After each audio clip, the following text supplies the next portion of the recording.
Oh, hello everyone. Hi, we're at time. It's 2 p.m. in the UK, which is where nearly everyone on this webinar is based. But good morning to friends in New York, nonetheless. Thank you all for joining. I know we're just on the hour of starting now, so we will expect other people to join, and I'll run through a quick list of who we're expecting just so you can see that. My name's Lynsey Sweeney. I'm the Managing Director of Communities That Work, membership body for housing and employment.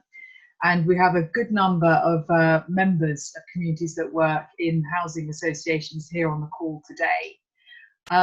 I've posted below in the chat box just an outline of the agenda that we're going to cover.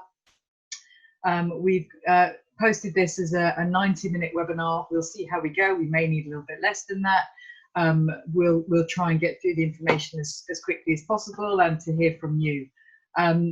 So I hope that agenda makes sense, and you'll see that the first item there is welcome and introductions, and that's for all.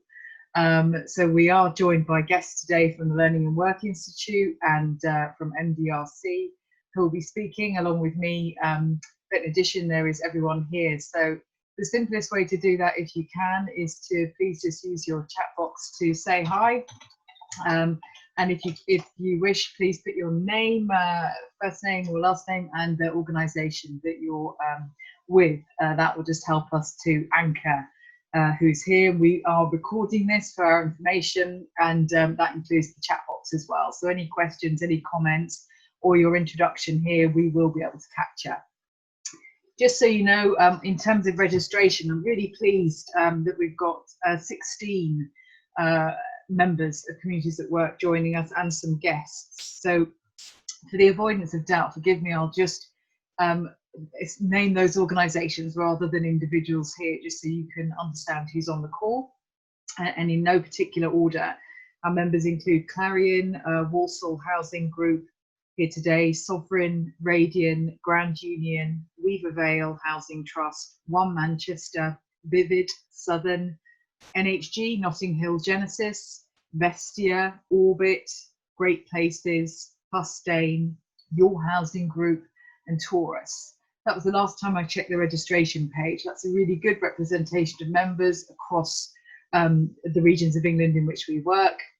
And I'm really pleased to say that that includes nearly all of the organisations who worked in the early stages with us on Jobs Plus, and who worked on the narrowing down of the work and the proposals that we put to Treasury just before COVID-19 hit all of our lives and work. So there's really good representation there. I'm also delighted that Stephen, Chief Executive of the Learning and Work Institute, is here and will be speaking in a moment. And Jim from MDRC, who is a friend from New York City, is here giving us a wave there. And MDRC are the, for us, are the original architects of Jobs Plus. So we've got everyone here that needs to be here. We also have 3 guests, just to let you know. They are they were registered as the University of East Anglia. We work, our members have worked with them on a European funded project that's ongoing. So we know them from there, and I'm pleased to welcome them. We have colleagues and guests from Impetus, Impetus Private Equity Foundation, and from Efficiency North, who are another linked to a number of housing associations and based in the north, but work across that region. So thanks to our guests for joining us as well. Okay, so I'll just paste again just so you can see that, and thank you everyone for saying you're welcome. So really appreciate that. We hope to take Q&A, and as ever, really, we'll use the chat box as our reference point for that. For the sake of noise and feedback, everyone is on mute at the moment, but of course, if you have a question and you'd like to talk it through, you're more than welcome to. Please just raise your hand or put something in the chat box. I'll keep an eye on that through the session and make sure that we cover off any comments or any questions that you've got. And you're very welcome to speak if you're happy to, or just put a question in the chat box and we'll cover it. So I think that's it for housekeeping and who's who. So that's welcome and introductions. I'll do a very brief intro to Jobs Plus as we see it from Communities that Work and from our old name and our old history of GUAC, and give us a chance. And then you'll see that we're going on to, again, these are really brief items on the agenda because I know that lots of you are familiar with this. We'll go into just the key to Jobs Plus, what makes Jobs Plus, and what are the aspects of that which are unique to it. And that's, I will hand over to colleagues Jim and Stephen for the nuts and bolts of that, and I'll chip in. And then a brief update on the commissioning of Jobs Plus, DWP and MHC on the work we've done there. And again, I'll hand over to my colleague Stephen at Learning and Work and chip in there. And then we're looking at plans that we think we need to make now in anticipation of what we expect and what we hope for is coming in Jobs Plus. So that's the real items 5 and 6 are the real meat. So we will spend more on those.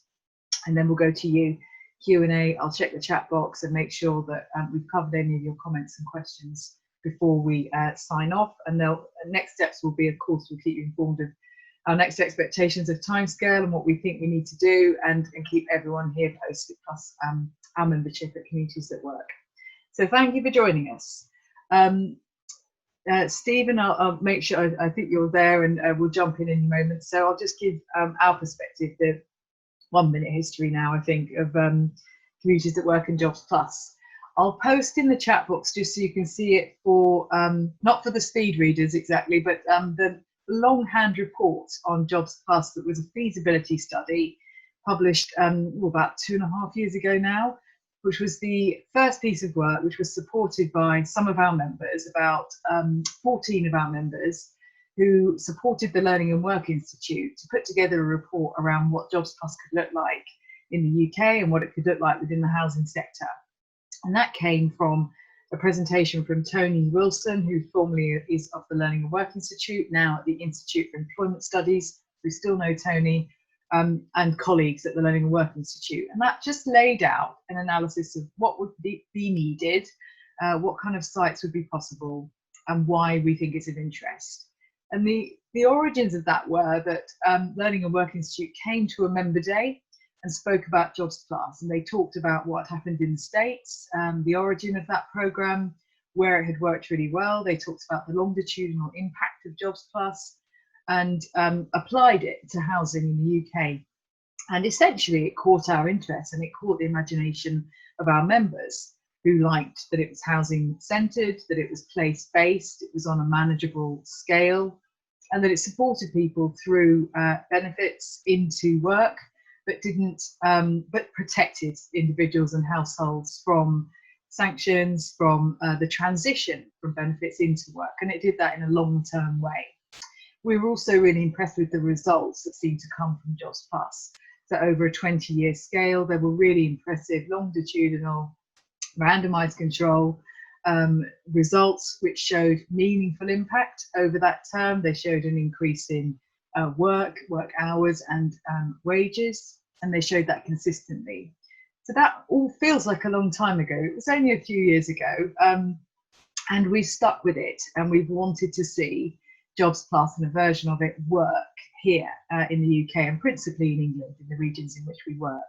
So that was the background and the origin of the work, and I can only say thanks to all the members here who've stuck with us, some new who've come along to see where we can get to. I think we're closer than we've ever been to seeing it commissioned, but there's still a few hurdles to go, and COVID-19 has been both an opportunity and a risk in terms of the commissioning of that. So we're keen on it. We still really want to see it work, and we see it as part of the response that the government can now make in COVID-19 and in an economic recovery perspective. So it ties into that wider work that we've been doing on something called the Opportunity Guarantee, which you may have heard of, you may have seen in the press, and you may have seen our joint letter, which we're still taking sign-ups on, which is urging the UK government to act and start to shape the economic recovery. The Jobs Plus for us is really part of that, and we'd like to see it at the centre of what we do going forwards this year. So that's a potted history of our involvement, why we're here today and why our members are here. So I'd like to hand over to Jim and Stephen then for the key to Jobs Plus, what makes it special, what makes it unique. Jim, I'm sure you'll put into words far better than I did the unique aspects of that. And to Stephen from the Learning and Work Institute, who's been involved as long as I have really in Jobs Plus. So without further ado, I will unmute. I will make sure that I can unmute Jim. Jim, you're unmuted. Are you trying to? There you go. Jim, Okay. I can hear you. We can hear you. Great. And Stephen, for Learning and Work icon there. There's Stephen. We can hear you as well, I think, Stephen, now. Yep, great. Jim, do you want to go first? Sure. I'll just say very briefly something about how Jobs Plus is supposed to work and where it came from. Lynsey gave a very good overview, but this was an initiative that was designed back in the late 1990s, and it was a response to what at the time in the US was troubling development of greater and increasing concentration of poverty and worklessness within communities, and particularly within our public housing developments, which are similar to your housing estates, although in this case the public housing developments are all government funded, 100% government funded institutions. So because of the focus on the problem being a place-based problem, and the expectation that there was something about the nature of communities that families were living in that was affecting their their economic opportunity, the solution, it was thought, should be place-based, and one that was tailored just to the policies that were in existence governing income and circumstances people were living in public housing. So the policy that we came up with, the policy design we came up with, was informed by a lot of prior research in the welfare reform literature and the employment literature, and there are three core components and a couple of others that are essential to the original Jobs Plus model. And those of you who are familiar with Jobs Plus know this, so sorry for the repetition. But just basically, the main principles were, one, that it was place-based. The intervention would be at a place, and right within the neighborhood, something like a Job Center Plus organization would be established right within the neighborhood where people lived. Two, it had to address economic disincentives to work that were sort of embedded into the way people's rents were calculated for public housing residency. In a sense, the equivalent for you would be something like the disincentive effects of housing benefit. So the intervention had to try to make work pay, reform the rent structure as a way of building in financial incentives to work. And a third component was something we referred to as community support for work, which was a kind of social capital element, recognizing that many people's work opportunities can be affected positively or negatively by the social networks they're involved in. And so the challenge here was to try to think creatively in terms of how the social networks within the community, within the housing estate, essentially, and people's connections to the outside world could be harnessed in a way that really would be supportive of work. And it opened up opportunities that might exist that wouldn't exist in a normal kind of Job Center Plus program where you make appointments to go see a job coach or worker at an outside agency periodically. Also considered critical was that because it was a place-based intervention, it should target the entire place. So we call that the saturation dimension, that as long as you lived in the development that was targeted for Jobs Plus, you were effectively in the program. And another important element was that the leadership of Jobs Plus had to be collaborative, meaning it wasn't just intended to be a program that the housing authority operated on its own, but one that was also led collaboratively with the workforce agencies serving that community, the welfare agencies serving that community, and tenants themselves, because obviously if you're going to move into a new community with an intervention, you need the buy-in and support of tenant leaders. So we've done an evaluation a while ago now, as Lynsey mentioned. We're in the midst of studying a replication of the program that our federal government has sponsored in a number of places around the country. We're very interested in a UK replication as another opportunity to build strong evidence on this kind of a model. There aren't too many opportunities to build evidence on what works, particularly in a rigorous way with place-based intervention. So we're especially interested in the opportunity that we might have here with some adaptation of Jobs Plus for a UK context. And I'll pass it over to Stephen now. Thanks, Jim.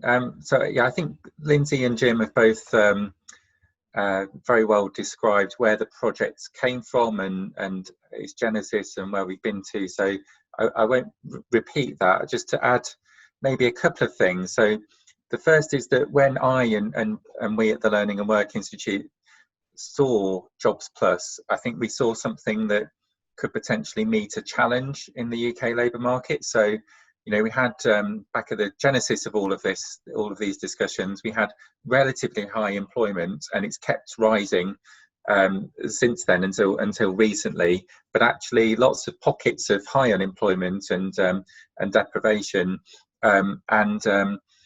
often a very set of individualised approaches to tackling that rather than a place-based approach. So I think we kind of saw a challenge that actually it looks like we still had in this country, and that Jobs Plus could be applied to.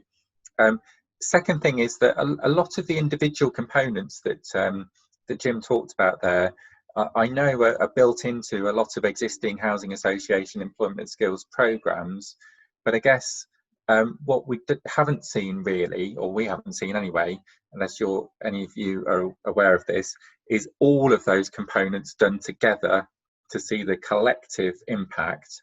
And also, because of the nature of funding streams very often in this country, we haven't had it evaluated in the same way that Jim described over in the US. So we often tend to end up with lots of projects in this country, and often with relatively short-term funding streams, and we get to the end of them and it's quite easy for the Treasury to cut the funding because it wasn't set up in the first place in a way that would allow us to say this definitely had an impact in a way that the Treasury and DWP and others can understand and buy into that. So I think there was a kind of looking at the Jobs Plus model, it was both doing all of those components together plus setting it up in that way that allowed us to evaluate it, that I think appealed as well.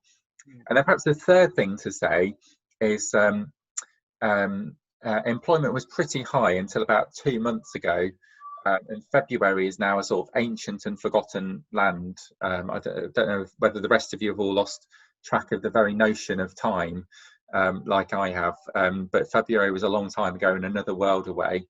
And with the impact of coronavirus, we've already seen claimant unemployment doubling in 2 months, the largest rise in claimant unemployment since records began in 1922.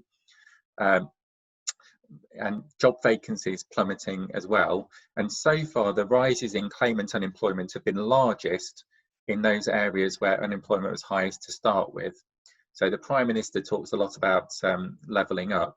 Actually, we risk splitting apart at the moment before we can even start thinking about levelling up. So there's a different context of really large-scale unemployment. Now, we don't know what's going to happen in the sort of months ahead. There's all kinds of risks around second waves of viruses, more people losing their jobs as the coronavirus job retention scheme starts to unwind and get drawn back, transition to a new trading relationship with the EU from the 1st of January, and a whole set of other things going on. But certainly it's plausible that without really good action, we could head back to unemployment rates last seen since the aftermath of the Great Depression. So there's a huge unemployment challenge there, and it looks so far to have got bigger in areas where unemployment was highest to start with. So again, it feels like Jobs Plus is kind of ripe for that moment and that sort of challenge as well.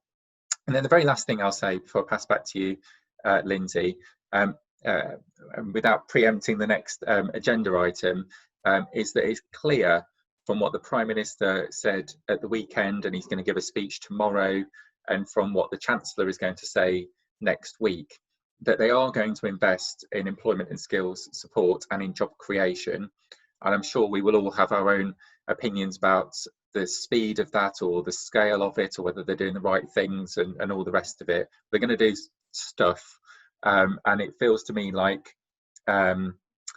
actually Jobs Plus has potentially a really important part to play as part of that response. So I think we have a receptive government that says it wants to do stuff about unemployment and the rise we've had recently, in making sure those who were already out of work weren't left behind. And actually Jobs Plus what housing associations more generally are already doing should be a really big part of that back to work response from the government as well. So hopefully, I mean, Jim and Lynsey, you both talked very eloquently about what Jobs Plus is, what the evidence is, and where all of this came from. Hopefully that gives a sense, from me anyway, about where it potentially sits in the new and changed context that we have today, and why I think it's still relevant. Thank you, Stephen. And I know we'll come back to you any moment now, really, as we go through the agenda, but that's really helpful, and we've really appreciated the work that the Learning and Work Institute and Jim have put into supporting this so far and shaping it and working on representations to the DWP, which have been going on for a bit. So Stephen mentioned we are, of course, expecting in the next day or so some more detailed announcements from the Prime Minister, and then in the next week, likely from the Chancellor in some kind of statement. So I thought, I couldn't resist. I very rarely get to share a link to the Daily Mail online in any aspect of life, but I thought I'd share it here because they were the champions of a report, an article from Boris Johnson over the weekend, in which I'm pleased to say he used the words that we coined, an opportunity guarantee. And that was part of a shared letter and a lobbying piece that we did with colleagues in the Learning and Work Institute and wider in a housing and employment task force to ask and urge the government to act, and to act urgently because of the types of stats that Stephen has alluded to, because of the acute nature of unemployment and what we're about to face as a country and as an economy. So they came through, and in that article are some interesting words, and I was obviously pleased to see mention of the opportunity guarantee. We see Jobs Plus as part of that. We've talked about a youth offer, and we've talked about a doubling of resources to support people into work, and Jobs Plus can touch on really all aspects of the opportunity guarantee. We'll of course, the devil is going to be in the details, so we'll wait and see what comes of that. But it was hopeful that they will act on some of the representations we've made across our colleagues in the task force and beyond. So I put that there just to note it. And in the article is a sort of reasonable layout of what the Prime Minister is hoping to do, and some slightly weirder links to him doing press ups and things like that to show that he's feeling well. So take it as you find it, but I thought I'd share that link. In terms of commissioning, then I'll do a 1 minute pre-COVID. Pre-COVID, we had pushed and pushed for some kind of avenue at the DWP to actually allow Jobs Plus and the feasibility study to become possible, to become a reality. And the direction of travel of those conversations was funneling down to a sort of small scale pilot in which just enough could be done to test Jobs Plus with some active sites, with some static sites, and enough comparative statistical analysis to understand what Jobs Plus might look like in the UK. And we knew that the Director General at JCP, a man called JP Marks, was interested. So we had some wind in our sails, but no clear commitment on where that money might come from. And with some reluctance pre-COVID. Most of the conversation seemed to be about using some unspent European social funding to get Jobs Plus off the ground, and we are careful in our enthusiasm about this because of the rules and strictures and ways in which that money can be spent. Reality is that there was nearly always an underspend in the DWP of that funding, and there was a reason for that underspend. There's a reason that that funding is hard to get out the door, and it's not really for want of structures and organisations and programmes that could run usefully for it. So there we were, and then almost out of the blue, pre-COVID, a funding pot was announced by the Treasury, which was encouraging joint intergovernmental departmental initiatives. And it was called, I think, the Shared Outcomes Fund. So it was cross-government, but it was government departments only. So it wasn't an open tender process. And in that, we saw a chance, and our DWP colleagues saw a chance to bid for the Jobs Plus in this fund. So by nature, it needed partnership, and the natural partner was MHCLG. And we worked with our colleagues across the DWP and MHCLG to put in a very brief 2-3 pages outline of what Jobs Plus could look like in that fund, and an outline of costs. And it was quite that sort of narrow testbed type view. That went in, I think, a week or 2 later, COVID-19 happened and the landscape changed. So we didn't really expect an immediate response from Treasury on that opportunity, but the fund was there. Since then, much has happened in terms of debates and trying to understand the commissioning strategy of the DWP and its policy direction. We have always mentioned Jobs Plus as part of the work that we want to see happen, and we have had in very recent times specific queries from our colleagues in the DWP about Jobs Plus. So probing a little bit, asking a little bit, and responding to queries that they were getting from their colleagues in the Treasury. So this was hopeful to us. You know, it was suggesting that it was still being looked at as part of a wider strategy around the economic recovery of COVID-19, and the Treasury were at least half serious, not really wasting anyone's time in asking for that a bit more detail. So that we furnished in brief with work from Stephen and myself. So we reached that stage and are still waiting and wondering to some extent. And we then held a quick face-to-face meeting with colleagues who'd worked, our members across communities at work, who'd worked on that funneling down, who were in that sort of short list of possible sites for Jobs Plus. And we briefed you guys on where we got to. And at that stage, we were just, well, wait and see what happens with Treasury's decision on the Shared Outcomes Fund. So that still remains possible, but equally, and I'll hand over to Steve at this point, we think there's still maybe other and different ways in which they might support that. And Stephen, I'm going to ask you for your best guess really on when you think they might make an announcement on Jobs Plus. The reason for today's call, fundamentally, as we get onto points 5 and 6, is preparation now for members. And again, I'll defer to Stephen on this, but our strong anticipation is that they won't be able to write, if they agree the funding and it goes into place, they won't be able to grant that or gift it in a block to the Learning and Work Institute or to communities that work in order to run that project as a simple strategy, that there will need to be some form of competition in order to do that, to win that money and run that project. I'm pretty sure that we on this call represent the best chance there is of a commercial tendering process, but we are keen now to let you know that that might happen, and just in outline, without yet knowing where that money's coming from, what we might expect that to involve.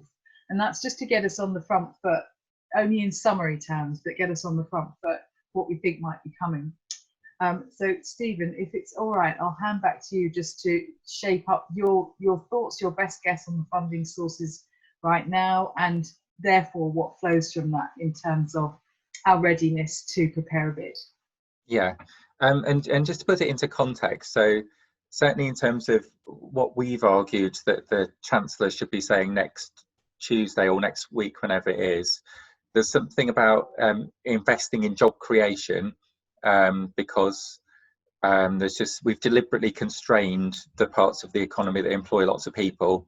And even though the government's now decided that we can all stand a metre apart instead of 2 metres apart, that's still going to reduce the capacity of those businesses, even if people want to go to the, I'm sure everyone wants to go to the pub as soon as they reopen next Saturday, but maybe stay away from it on Saturday would be my personal advice. But so retail and hospitality employment seem likely to remain constrained to some extent. So job creation, how do we do that? Clearly they're going to push for lots of infrastructure investment, and sort of railways and broadband and houses and stuff like this, and we definitely need all of those. But my experience as a former Treasury official is that shovel ready projects are never quite as shovel ready as you think they are, and that they never create as many jobs as quickly as you think they're going to either. So I think my personal view would be there needs to be more direct incentives around job creation, more immediate things like, for example, retrofitting programs and stuff like that, which came up on a call I was on with Greater Manchester last week. So as a kind of job creation point, how are we going to create some jobs given that the very labour intensive parts of the economy will remain constrained for a good few months to come. As a second point then, which is, as I say, we've had unemployment double, claimant unemployment double in 2 months. So we really need to get back to work support to those newly unemployed people very quickly. And, time is ticking on. It's almost 4 months since lockdown started now. So along with 8 other organisations, we put out a report on Friday, I think, called No Time to Lose, which argued for £1 billion investment to help the short-term unemployed, and to recruit another 10,000 work coaches, doubling current numbers, and also getting the recruitment industry and others to help. Then you've got young people, and the opportunity guarantee that the Prime Minister referred to in his media interview seemed to be in his speech, in his answers, focused on young people, and certainly I would argue all young people should be guaranteed a job, apprenticeship or training place, and that means you need investment in all 3 of those things. And then there's people who are long-term unemployed, both those who are long-term unemployed to start with and those who are becoming long-term unemployed as time ticks on from that first wave of unemployment, and potentially from the second wave of unemployment that we might get over the summer and autumn as the job retention scheme, the furlough scheme, starts to unwind as well. So I guess I would hope for action on all of those parts. Usually the headlines end up going to young people, right? So I'm sure that will kind of capture the headlines, but they all matter. All parts of that plan matter, and hopefully we'll get action on all of them. So I think one of the interesting parts will be, to what extent do they think they can just deliver this themselves through Job Centre Plus, for example, and to what extent do they think other organisations should be involved in delivery or leading delivery? Now, we, and I think probably most of the organisations on this call would say, actually, you can't do all of this centrally and you can't do all of it through Job Centre Plus. And so, for example, if you want to do stuff quickly, because we just need to get on with stuff, really, then a good thing to do would be to go to all housing associations, for example, and to say, how many extra places can you create on your existing provision? And then here you go, here's some money to do it. Now, it's quite easy for me to say when I'm sat outside the DWP, I'm not sure that's what they're actually going to do, but I think they will look at how they can scale up existing provision where it exists. That's something we should look at. But I think beyond that, you would expect to see some new provision commissioned. I think we said in previous report that we did with other organisations that needed to be something like £3 or £4 billion over the next couple of years, which kind of, that used to be a lot of money, but it's nothing now when the coronavirus job retention scheme is running at 10 billion a month, and the deficit this year is looking like it's going to be over 300 billion. So numbers of like time have lost their meaning somewhat, but that kind of gets you the sort of scale of what the work programme was after the last recession. But I don't think they'll want to just do a work programme and commission it in that sort of way. I think they'll want to look in a bit more of a targeted and hopefully joined up way as well, which is why I would hope, subject to the discussions that we've had that Lynsey referred to, that we get some kind of commissioning opportunity. They could grant fund it, but I think they will choose not to. It's not that they can't, it's that I think they will choose not to. That hopefully will include as one of the things that can be bid for a jobs plus type model. So I would expect or hope, based on the conversations we had, that when commissioning opportunities come up, at least one of them will be around jobs plus. I don't know if it'll be a single spec for England or if they'll do regional tenders or what they'll happen to do. We'll have to look out for that, and we'll have to look out for the other elements that they commission alongside it. As Lynsey mentioned, I deeply hope that it's not ESF, because my hope starts to leave my body when we get into ESF commissioning processes. And I'm sure you've all got boxes of paperwork from 7 years ago in an office that you're not allowed back into at the moment. I can see some nods on the screens. So I think it ought to be, they will clearly want to spend their unallocated ESF, because otherwise we have to give it back to Brussels at some point, which isn't the most popular at the best of times. But I'm hoping there'll be some more money on top of that, and that's where the Jobs Plus stuff will come from. In terms of timing, the Chancellor is going to stand up at some point next week and make a statement that's not a budget. And I'm not sure what level of detail he's going to go into. Sure, it'll be relatively high level, and then departments will then need to translate that into action and plans. They have been working on all this stuff, as you would hope, for the last couple of months, and certainly I and Lynsey and others have had lots of conversations with lots of officials in DWP. So it's not like they're going to wait for the Chancellor to announce something and then think, oh God, how are we going to do that? We're starting from scratch. They've been putting in bids to the Treasury saying what they want to do, but nor is it going to be the day after the Chancellor stands up, suddenly a spec appears. So you can imagine at some point over the summer, whether it's July or August or something, that would be my guess about when some kind of commissioning might come out. That's actually relatively quick in the timelines of government commissioning to get something started. But given that then the commissioning process itself and contracting takes, quite a few months, you can use accelerated commissioning processes that get things up and running in a couple of months. But it feels to me like we're heading for July or August start of tendering, and then what with awards and contract awards and sort of mobilisation plans and things like that, you're probably in all reality into January, February before you go live. So all of this is my speculation. I have to say, this is just my guess based on the conversations we've had and where we are. But it feels to me like there will be contracting opportunities, and Jobs Plus, hopefully based on the positive conversations we've had, will be one of those. And that would be my guess at the sort of timelines that these things would come up. Thanks, Stephen. And if I can ask you just to hang on there, we've got a couple of questions which work very nicely into the next part of the agenda item, which is communities that work members' role, what needs to be done. You've talked about timescale, and I think your guess is as good a guess as any, so thank you for that. We are hopeful that July, August happens, and then you're dead right that really by the time anything gets done and awarded, it's a new year programme for 2021. So we've got a couple of questions from Kate Schoen, who I might invite to speak. I just wanted to add, by way of relevance to sort of recent funding announcements from the DWP.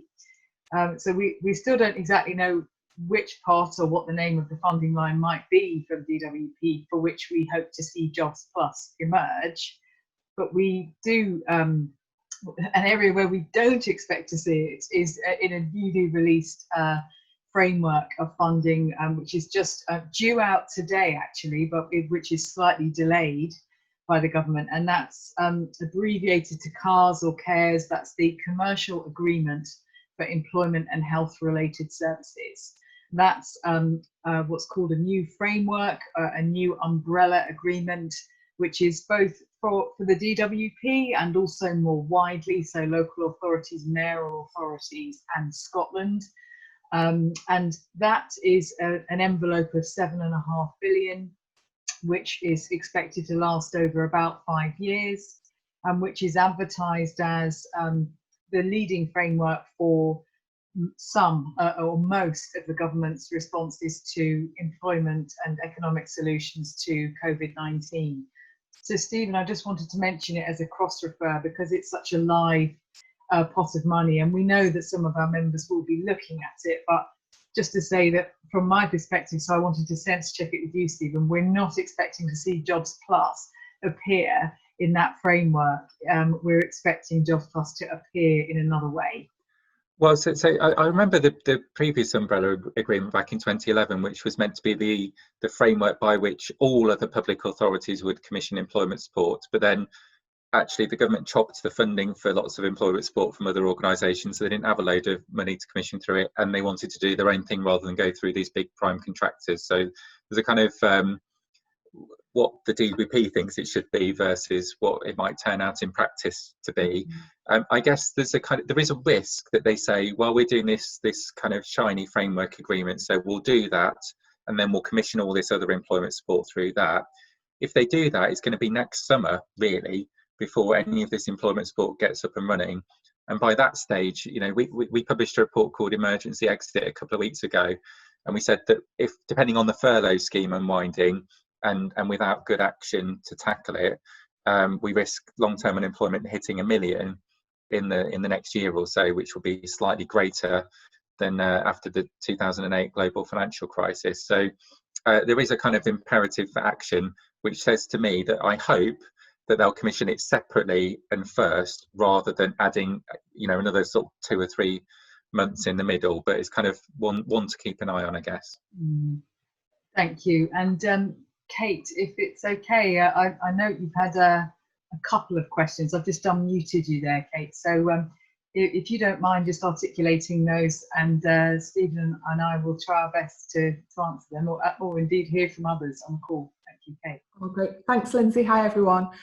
It's really, my question was about whether or not you would anticipate that maybe one of the communities that work members might lead a bid in this space, because obviously having a conduit, we're doing a piece of work at the moment with DCMS, and that shovel-ready approach, and being, they described it as wanting to have some trusted organisations who could deliver at scale. That was sort of the language that they used. So my first question was around, would you see one of our members potentially leading on that piece? And then secondly, Stephen, really interested to hear your thoughts on whether or not you think that commissioning might be done through the prime contractor framework type arrangement that, well, you know, that we've had for the work and health programme previously, and what your thoughts were on that, really.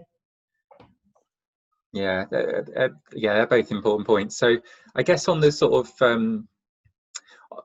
on the first point, it depends a little bit how they choose to structure the commissioning. So it depends a little bit on the second question, actually, I guess. I mean, certainly we as Learning and Work Institute would like to be central to sort of providing the development support and sort of coordinating these things together, which was the original sort of model envisaged. But oftentimes what they want, like you say, is the kind of somebody who's already doing this and has the sort of balance sheets to sort of stack these things up. So I think in practice, I don't know, because it depends how they structure it, but and also whether they do it as sort of one big national, we're doing a Jobs Plus pilot and we want 10 sites or 50 sites anywhere in England or the UK, or do they say, well, here's 5 regional things and we want 10 sites in each region or something.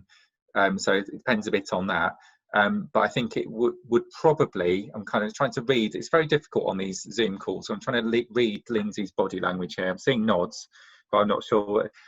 But I think probably it would make sense if one of you was willing, ready and able to lead that, or be the sort of lead bidder, if you like, overall, or in regions if they're doing it that way.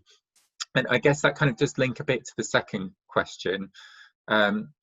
So the worst case scenario the worst case scenario is none of this happens. The second worst case scenario is that they say, well, we've got £400 million of ESF we haven't allocated. Let's tip that out in our usual ESF way for a Jobs Plus spec. And what will happen then is it'll be very outputs focused.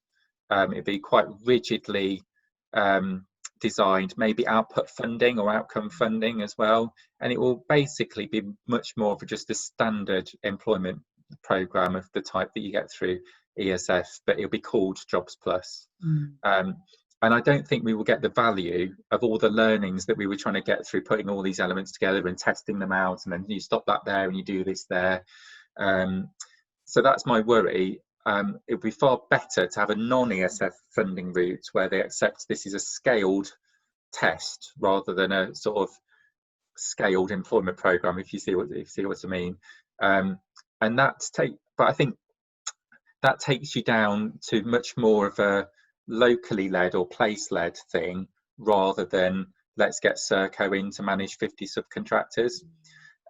So that's kind of, if you end up with a standard ESF employment tender, then you will get all the standard people applying for it, as well as everyone on this call as well, and then the chips will fall where they may. If they stay true to the conversations that we've had, which have been really positive ones about the nature of this as a sort of scaled up response to the virus, but also testing this approach out and sort of developmental almost, then you get much more place-based stuff. Last thing I'll say just before I shut up on this is there's a big question about whether this is there's all kinds of very complex geographies now, isn't there? Because, you know, Scotland has its own devolved employment programs, so they will get sort of Barnett formula stuff. Wales and England kind of sit together, and then Northern Ireland gets something a bit different. But then within England, will they give London and Greater Manchester a pot of cash and say off you go, or will they say you can commission any program you want as long as it's this? Or so there's kind of different areas, particularly within England, where it might look a bit different as well. If I was Andy Burnham, I'd be saying give me the money and I'll work out what to do with it. Thanks, Stephen. And that's all useful context, and it just sort of makes me think really back to the original funding ambition. I talked before about us having, before COVID, of always bringing it down to a manageable scale and being asked really to shave down our ambition and response to the DWP, and that was in order to create what we thought was a manageable and biddable bid to the Shared Outcomes Fund, which might still exist in Treasury in one way, shape or form. Since COVID, the conversation has been going the other way, and a lot of the queries and questions we've got are about scalability and pace and number of sites that may be possible. Well, you know, if you were looking for a community that's been affected by unemployment recently and one in which there's a considerable proportion of social housing, I could throw my virtual stone and it could land on any of your screens, and we found them. So that's not, scale isn't really an issue in terms of where the problem lays, but seems to be a direction of travel that the DWP were being asked about. So what can be done fast and what can be done big? Our original, just to sort of give some context, our original thoughts about funding and the model were, it's worth noting that that bid that went into the Shared Outcomes Fund was as much a bid for the DWP to get support for its Job Centre Plus services as it was for the housing associations involved to be working with JCP in those Jobs Plus areas to run our services with our resources. And in addition to that, evaluation is central and key to that programme and is entirely the point of what we wanted to do with Jobs Plus, to test it and learn from it. So learning and work as an institute were integral to that bid. So in our original notion of this bid and funding, we Communities at Work were strongly supportive of learning and work being the awarded body, and that funding rolling right across the housing associations who were involved. So no one housing lead being perceived, real or otherwise, being perceived as the lead in that over another region, over another HA, but a parity around that project, and also entirely appropriately with learning and work at the centre of the evaluation of that work. And we as Communities at Work would have a role sharing that information, being involved in the evaluation and networking across our membership. So that's how we saw it. And the DWP were waiting for that funding announcement as well as us from the Treasury. So now we are in a period of uncertainty as to what they are considering at Treasury.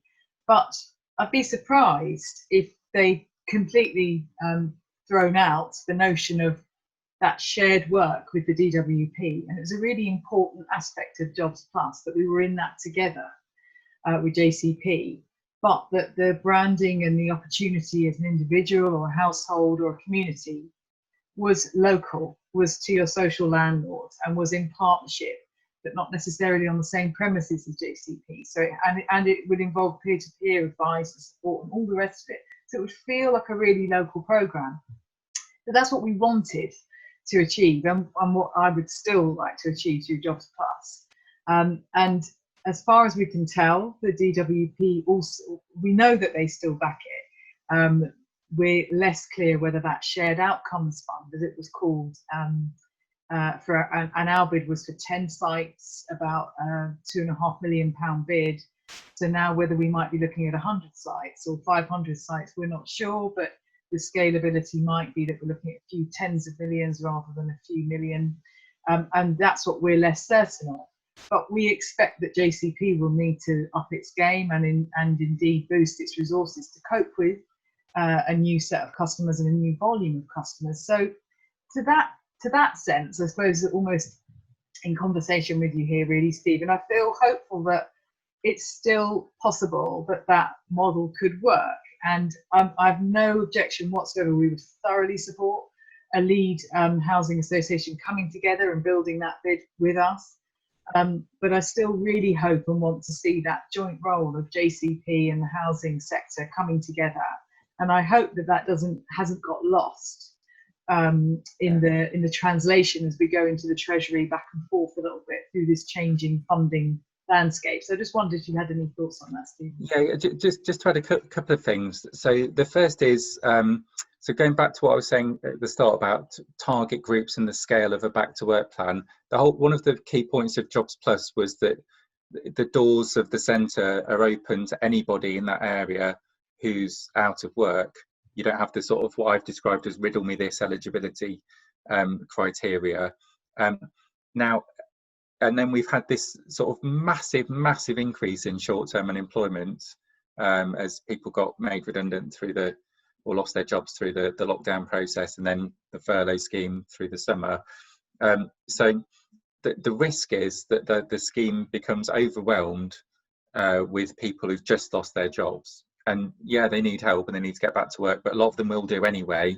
And I worry that the ones who'll be left over at the back of the queue, if you like, will be the ones who were there in the first place. So I think there's a point about both in commissioning and delivery about making sure we don't leave anyone behind. So I think that's quite important. The second point, which you made, which was really important, was that this is not meant to be just an employment programme, and it's just a contract where you have to go and find 500 people and try and get X number of them into work or something. It is meant to be that partnership point with other community services and with Job Centre Plus. And that's why it needs to look a bit different to just a standard, contracted employment programme.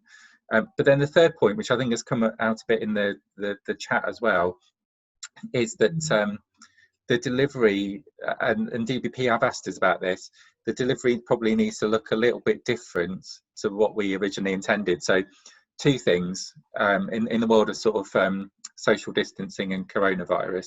So one is, Jim described the sort of community champion role, and part of that is going around and knocking on people's doors and trying to engage them. Whereas right now, you shouldn't be going around knocking on the people's doors.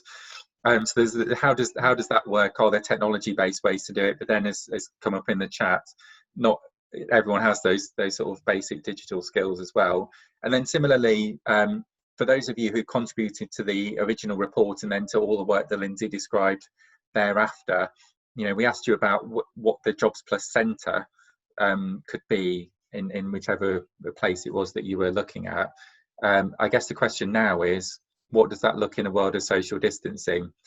Does it reduce the capacity such that, the advisors would have to, there's not enough room for advisors to sit far enough apart, or you'd have to have a one-way system? Are there have you got a separate entrance to exit that you could use? Or all of these things become a bit different, and can we use technology to FaceTime people or Skype them or something, or do they have the technology and the skills? So I think it's worth just also, in advance of any tender that might come out at some point, just thinking about what delivery looks like in a different world. And in that context, I should give a plug to work by, I think, Jim's colleagues elsewhere in MDRC, who published last week, I think, a guide to how employment coaching had changed in a social distancing world, and had some very good sort of hints and tips in there, I thought. So it's kind of perhaps worth just reflecting a bit on that, the difference in the delivery model with ongoing social distancing. Thank you, Stephen. Okay, we're going to, some of the chat's just starting to talk about where we're interested to hear from you guys too. So there's some comments from Simeon and from Kate about what we need to understand now, which is just in general terms, appetite, experience, interest in some kind of housing led collaboration, coming together to prepare for a bid for a Jobs Plus series of projects or pilots running, let's say in between 10 and 40 areas in England, to just give it a bit of a shape. There's some early comments of people sounding like, yeah, you know, I'm in Yorkshire or I'm in Northwest and up for looking at this and up for working in partnership.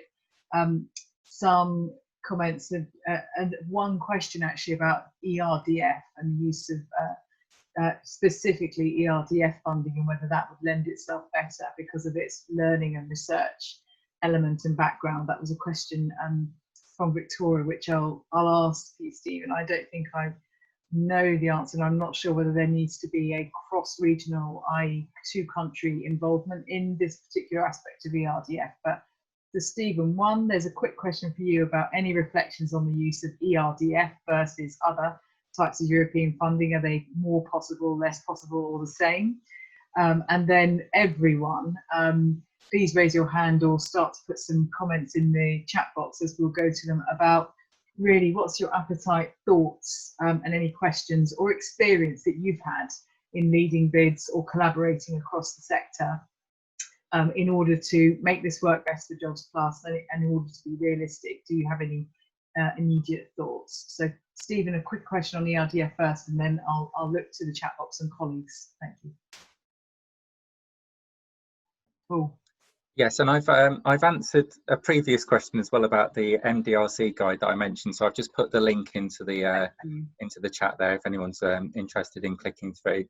In the spirit of transatlantic learning. So ERDF, yeah, I mean, I think in general it would make sense to join up efforts to invest in things that create jobs with investing in things that are trying to get people into jobs. But that's kind of one of those simple things to say, and we've all spent however many years in all these jobs trying to do some of it. So I do know that all of the LEPs were asked to put in proposals a week. They had 1 week to do it, which is how all the best infrastructure gets planned, to put their proposals into bays to say what they could do in a sort of shovel-ready manner to sort of get things moving. And I know that a number of them did talk about the job creation as part of that, and ring-fencing for jobs, or a certain number of apprenticeships created and stuff like that. So you will get some of that. I imagine they will allocate some ERDF to those sorts of things, but also other infrastructure, capital funding, things like that. It'd be great. There's £1 billion announced yesterday or today for education capital funding, which is kind of relatively small in the grand scheme of things, but it'd be great if there were ring-fenced apprenticeships and job placements as part of some of that as well. So I think you would get some of those things, whether it's quite structured, as I think the question was, or as integral. And ERDF, I know these things are all meant to be joined up and come from the same place, but in general, the ERDF people are quite different to the ESF people. So I think it probably will end up being different, but we try and link them in some way. Be my instinct, but that's just my instinct, to be honest. Yeah. Okay, thank you. So there might be some bits trickling through LEPs then, essentially. Yeah. Okay. Right. So I think the last thing we as the sort of organisers of this need to say is that I appreciate what we haven't been able to give you, and I hope we didn't bill it as the answer to Jobs Plus and what's coming and what the tendering structure might be, but more our likely guess, with some regret, having hoped for a grant agreement, but that we are very likely, as a collaborative, as a partnership that I look at here in 30 odd screens, to bid together and to look for a lead organisation if we need one centrally, if nationally, if we need them regionally, and to look for localities in which Jobs Plus might work for you, for your organisation, and for your communities, which is at the heart of Jobs Plus at the end of the day. So we will endeavour to get the news to you. We do have very close links with the DWP. Stephen also has very close relationships with the Director General and colleagues. So we hope that we will hear as soon as is reasonable to hear of any news. And then we expect to be able to share with you what the news is and what the process is for bidding. We hope the timescale is about July, August for autumn decisions, start dates therefore for Jobs Plus, probably Christmas, New Year. So that gives you just an outline of our best guess for the timescale. The funding follows the project and is a combination of HA and JCP partnership working across the locality to deliver employment support, and also has the wiring in it to support people who engage in Jobs Plus to protect any benefits they may be on, and to allow for some kind of bonuses to be made to an individual or household engaged in Jobs Plus in the form of either a cash bonus or a benefit freeze or protection, benefit freeze in a good way, I mean, rather than static loss of income, but a protection of income. And we await the details on that from DWP, but we know they're possible with Jobs Plus. We know that structure is understood and is what we'd like to see. So I'm just checking the chat box here, but if anyone wants to describe any quick ideas, any lessons from what they've learned working in partnership across the sector before, please raise a hand and we'll unmute you if you want to chat, or I'll just check the chat box here for thoughts. At the moment, it's looking like there's some interest in different areas, different members. Obviously, you can see by name and organisation. So thanks, Karen and Emma, saying you're interested in looking at a partnership approach and working on that. And organisations who are currently leading partnerships across regions, so have got some experience of doing that and what's involved. That's going to be really important. So if there are any, and I'm just checking to see if there's any other particular questions in here. There's a few good positive comments about collaboration, which is all welcome, and we will take this conversation away and make sure we go through it and haven't missed anything. I'm just checking, there's just particular regions being mentioned here by colleagues. So any particular questions or thoughts? If not, we can close off with final comments from Jim and Stephen and myself. I'll just give people a moment to catch their breath and check my screens. No? I think it might be good, Lynsey, it might be good if people want to raise some questions with their voices. And maybe there's a little bit of dialogue. Absolutely, It makes it a little hard to keep reading the chat. Yeah. Yeah, people are very welcome. Yeah, I'm hopeful people will just jump in. You can unmute yourself, say hello. Yeah, that's absolutely what I'd like. Rather than, I'm checking the chat box to see if someone has said, can I ask a question? And I've missed it. But there's only 30 odd of us on the call, so it's manageable to just jump in. I think they're just... Lynsey. Hello, Karen.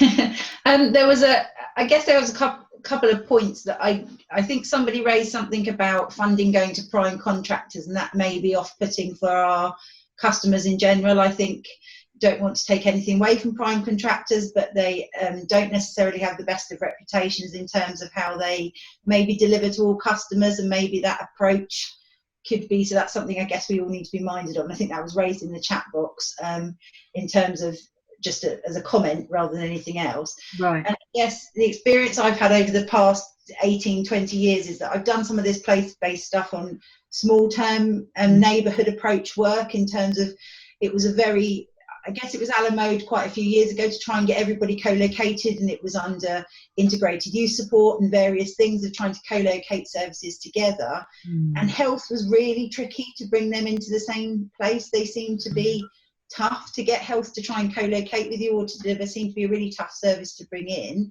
and also bringing anybody that delivers youth service, because youth has been sucked so far back to try and people and then try and get social services. So we're currently, because we've had a community trigger pulled on us on one of our estates, we've delivered a hub. We turned over one of our void properties to become a hub on one of our estates, with the aim of allowing some services to deliver from there, social services, etc. We will deliver some employment. I'm not saying we're doing Jobs Plus on there, but we are trying to do that because it's a difficult estate, so hence the reason for it.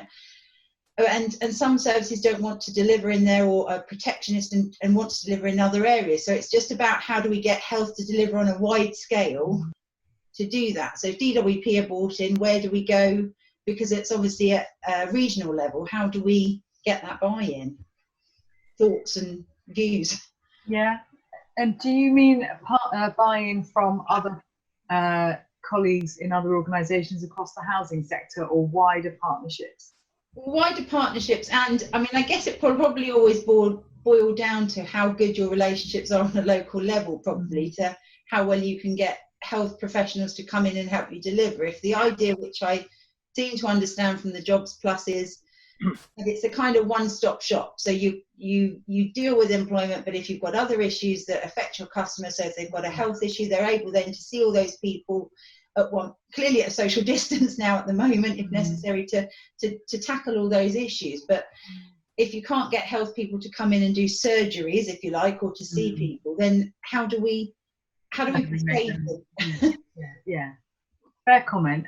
Jim, I wonder whether you have any lessons and insight from the States where there's a health connector? Yeah, the Jobs Plus models, tried in the States did not specifically focus on health, but the expectation has been that each of the Jobs Plus sites would have a very broad network and partnerships with local service providers, and could help direct people who have particular needs to the appropriate service provider. So that was one way of thinking about it, as opposed to actually having all service providers on site within the development. In some cases, it was co-location from the education agencies, our version of what would be your one-stop centers, DWP staff working within the site, but largely there was a strong emphasis on good referral networks. Yeah, and I think that's fair for us as well. Health always comes up as an issue, and of course we know that it's part of the employment picture, and one of the considerable barriers that needs to be addressed and brought in as a service around a person, around a household, to help them towards work. It is interesting just on that one. In some of the earlier Jobs Plus research, and from some more recent research, when people in our studies respond to surveys who ask if they're not working, why are they not working? It's just typical that in about half the cases, it's a health-related reason, their own or someone else's in the household. So I think in a next iteration of Jobs Plus, it would be good to try to creatively think about how to approach that issue. It just comes up all the time. Yeah, that's fine, and that's a natural extension, I think, that organisations here on this call would make, Jim. So I think that's good. Karen, can I just pick up on the point about primes? I just want to understand what you mean. Are you talking about generally a negative experience in things like Work Programme 1 in the past, where a prime contractor, so you're talking beyond the housing sector typically, who contract manages a large supply chain of which housing may be a part of it, and that generally that's been an unsatisfying experience or not very productive? Is that what you're guessing at in terms of that we should avoid in Jobs Plus? I'm assuming that's what was alluded to in the chat box. I think it was Deborah that put something, I'm not sure. I know, thinking back in the day when I was an advisor a lot of the reasons why people came to us as providers of employment support was because, for two reasons. One, we couldn't sanction them. That was the first reason. And secondly was the fact that we had such a tailored approach, and we met their needs, and we met them in a time and a place that was really appropriate to them. And I think that was the saleability, if you like, on the employment support model that we were able to offer as a housing association, that made it so much more attractive than some of the prime contracted job centre model in that respect that was directly linked to it. And I think that was the difference. And it was very, you all had to sit at a computer and you all had to do things in a certain way. And I think that was what I read from the experience. It was a bit more negative, and that's trying to draw away from that it was a different experience, and people had not such a positive experience. So that was just trying to steer away from that approach. Lynsey, can I come in? Karen's right that unfortunately I'm of an age that I can remember this in the mid-80s, and I worked for a tech in London, and we absolutely had a joint partnership approach with a great many providers, you name it. There's a lot more organisations and institutions then. The problem was that we had a real difference in the experiences that individuals had at job centres, and I think that has carried through to today, where we've got some job centres that are absolutely superb at their interactions and how they deal with clients, and others, the first thing I often get from a customer when I'm working with them is, well, I'm not even going to repeat it here, but you can imagine some of the conversations. And when you mention Job Centre Plus, or you mention it's a scheme, I'm not going there, I don't like them. And I worry that it's just the involvement that you've got a lot of goodwill to build up. You've got a lot of, basically empire building to destroy before we get people to totally engage with these partnership approaches. And for many of us, we are working with the colleges, local schools, health practitioners, mental health, mind, you name it, because we know that's what gets a result at the end of the day. But I'm just concerned that one of the other things that I've experienced along the way is top slicing, and that by the time you get down to where people are actually delivering at the bottom of the pile, and I'm not knocking us at all because we get results, but there's so little money involved that you're going to disengage anyone who actually gets a result. So it's going to be outcome related. They're going to want targets, and we're going to go, do you know what? We get that anyway. We really don't need to do all this work for that little money. So yeah, that's my experience. Thanks, Deborah. A voice of experience, some good, some challenging over the years, fair dues.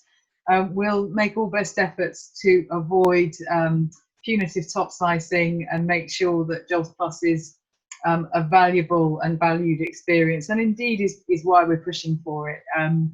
We do this because we think it's a decent service which will actually make a difference in communities and can be delivered in partnership with Job Centre Plus. But the vibe does need to be right, and communities need to trust the service. So if they don't, they won't walk in or indeed Zoom in. So I accept your points, and we'll take those challenges right the way through any bidding process.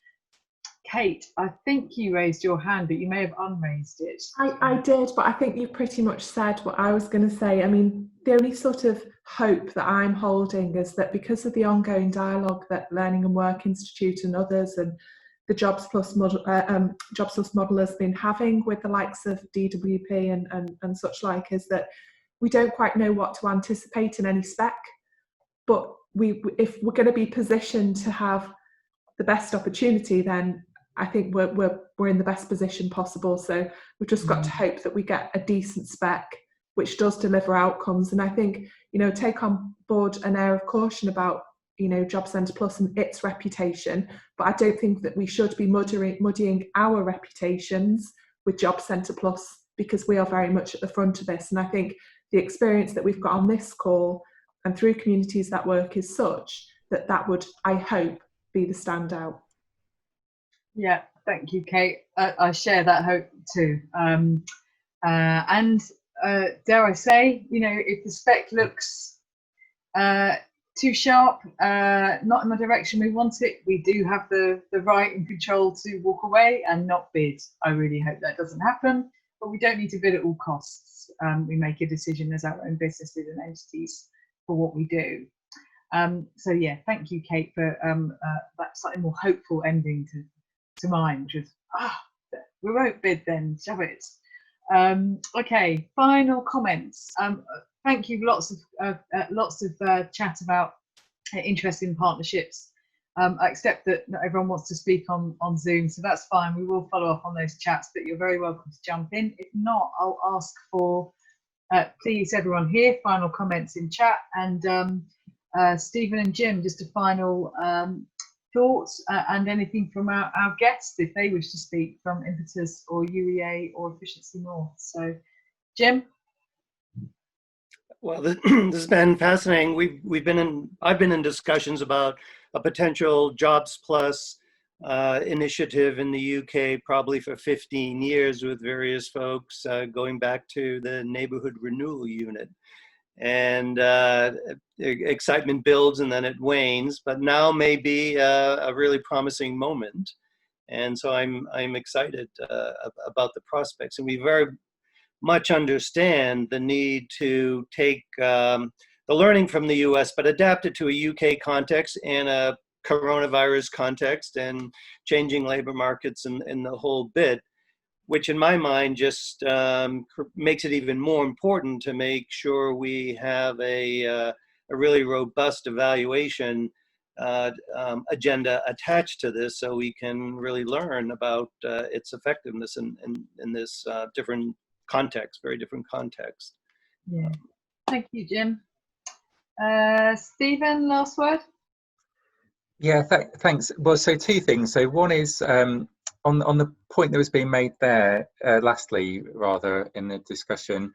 So the original idea around Jobs Plus was that the Job Centre Plus staff would be branded as Jobs Plus. So it would all be one. If you want to get a job, then you go to Jobs Plus. And then, so DP were up for that. And then as the operational people got more involved, it seemed to row back slightly. So we'll kind of, I think a few people have mentioned, and Kate mentioned, we need to see what's in the spec to see exactly what it looks like. But the idea was to, partly because of the sort of brand and perception and issue and previous experience issue, was that it wasn't a sort of just a co-located service, if you like, where everyone sits in their different corners of the room. It was meant to be a sort of Jobs Plus service, which is where you go when you want to get help to get a job. But we'll see what turns out of commissioning processes. I guess the second point is in terms of what we can do to preempt or anticipate some of this. So I imagine that when whatever set of commissioning comes out, that there'll be lots of standard stuff that you're probably all used to sort of putting in there about delivery models and background and stuff like that. I guess what makes this, or hopefully will make this a little bit different, is thinking about those three core elements of Jobs Plus that Jim talked about at the start, and how they interact together, and how it's done as a sort of structured pilot and test, as opposed to an output related contract. So I think that's and obviously it's all a bit different, as we were mentioning there, in a coronavirus world as well. So I guess thinking about those three elements and how they look different in a coronavirus world, so like the social distancing in the centre, for example, what do community champions look like when we're supposed to be limiting knocking on people's doors and going into other people's houses, and that sort of stuff. But also how does it come together as a structured pilot, so we test these things out and we stop doing something if it's not working and then go and do something else and that sort of thing. So there's probably a limit to quite how much work you all and we all want to do in advance of a spec coming out, because you never quite know what they're going to ask for. But those will be the sort of things that it would probably be helpful for us all to just have in mind and be thinking about in advance of that commissioning opportunity, hopeful commissioning opportunity. Yes, fingers crossed we hear on that soon, and thanks, Stephen. I'll at the very start of this, I shared the first report of Jobs Plus, and I'll make sure that goes out in an email along with every other report that's been referenced and shared in the chat box today. And that just allows you to get familiar, if you need to skirt through again, the key components of Jobs Plus, and therefore what we hope to see. in a commissioned environment, in a commissioned spec. So those three aspects that Stephen talked about are all in that report, and you'll be able to see that fairly briefly. Just a quick scan will allow you to see that and think about what that means in your organisation, in your geographies. So that's all that we can say today. Thanks everyone for joining us. We've really appreciated the comments and the challenges that we've got.